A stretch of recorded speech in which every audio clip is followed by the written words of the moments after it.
दिन हो या रात, हर वक्त आपकी खबर आप तक, चलती हुई समय का रफ्तार। आज सुबह टाइम्स टीम की खबर, हर दम हर कदम सटीक बातें, आपकी आवाज तेज गति से चल रही है। हमारे देश में राशन कार्ड के जो पात्र हैं, जब अपना सामान राशन की दुकान या कंट्रोल से लेने जाते हैं तो उनको वास्तविक वजन नहीं मिलता, क्योंकि जो मशीनें हैं वो सही तरीके से मानक के अनुसार कभी कभी नहीं होती हैं और ये उनके साथ एक अन्याय सा होता है। हमारे देश की सरकार, हमारे प्रशासन के लोग इस पर सदैव निगाह रखते हैं, फिर भी हमारी आप सबकी अहम जिम्मेदारी होती है कि जब हम पैसा ले रहे हैं तो पूरा पैसा लेके पूरा सामान दें। सरकार इस पर दिन प्रतिदिन विचार विमर्श करके नई नई तकनीक की और मशीनों को लाने के लिए आगे पहल कर रही है और अभी हाल में ही 4G तकनीक के आधार पर e POS machine, e point of sale machine को लेने की बात हो रही है। सारे राशन की दुकानों पर इनकी उपलब्धता करने की बात कर रहे हैं और साथ ही साथ जो तराजू जिससे सामान तोला जाता है, उनको सामान दिया जाता है, वो इलेक्ट्रॉनिक्स जो कांटे हैं जिनको बैलेंस बोलते हैं, उनको रखने की बात हो रही है।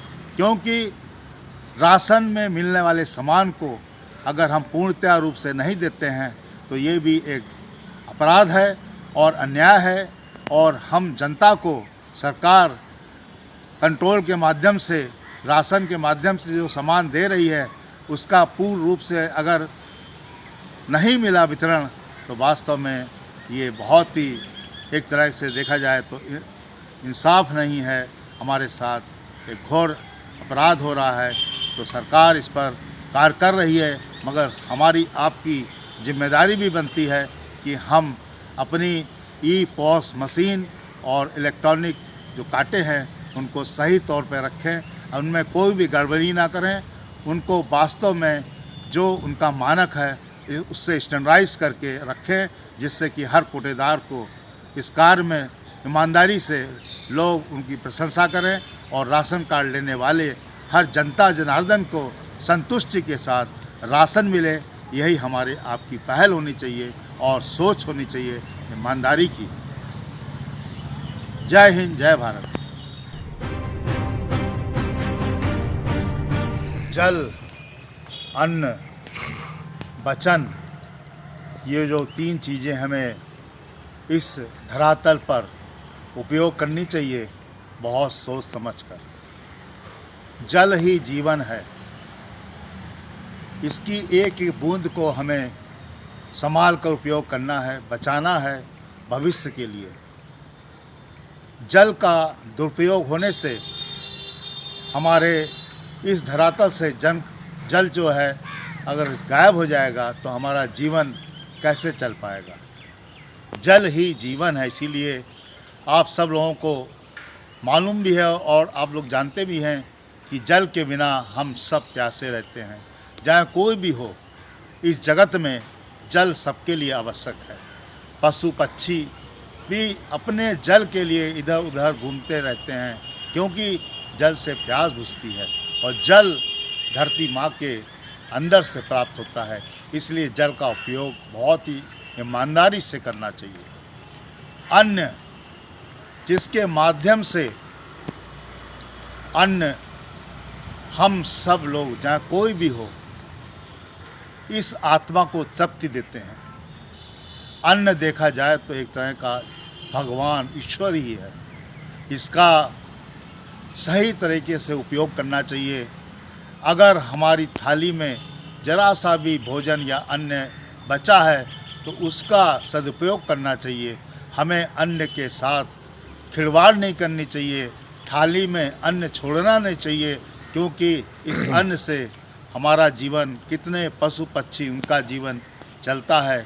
अन्न हमारे किसान देवता इसको पैदा करते हैं, कहाँ से? धरती माँ से, इस धरातल से, तो इसका भी बहुत ज़रूरी संरक्षण करना है। वचन, अगर हमने संसार में आकर कोई वचन का ऐसा सदुपयोग किया है तो वो वास्तव में हमें अच्छे कर्म के फल देगा, अच्छे रास्ते दिखाएगा, अच्छे संबंध दिखाएगा, अच्छे जगह से हमको जोड़ेगा। अगर हमने वचन को सही माने में रखा है, सटीक, तो हमारे वचन का एक मूल्य भी होता है, उसकी कीमत होती है। कहा भी जाता है कि ये वचन का, बात का पक्का व्यक्ति है। इसलिए जो भी बात बोलनी है, एक वचन स्पष्ट रूप से अपने आप में बिल्कुल सटीक होना चाहिए, जिसको कि हमने कहा है तो करके, पूरा करके उसको करने की पहल भी होनी चाहिए और दिखना भी चाहिए। अगर आपने वचन के साथ फिर कुछ हेरा फेरी या बदलाव किया तो वो चीज़ें आपके ऊपर से हट जाती हैं और जो वचन है वो वास्तव में वचन न होके दूसरे चीज़ों से उसको नापा जाता है, तोला जाता है।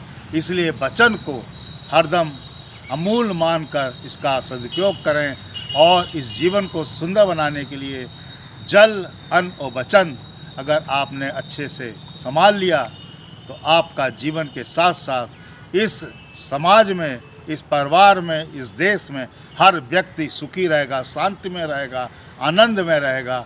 और इसको पाने के लिए हम सब लोगों को, पृथ्वी माँ को बार बार धन्यवाद, उस परमपिता को धन्यवाद जिसने हमको इस धरातल पर, इस धरती माँ पर भेजा है। जय हिंद, जय भारत। नमस्कार दोस्तों, मेरे चैनल को सब्सक्राइब, लाइक करें और आइकॉन को जरूर दबाएं ताकि आने वाले वीडियो को आपको नोटिफिकेशन मिल जाए। धन्यवाद।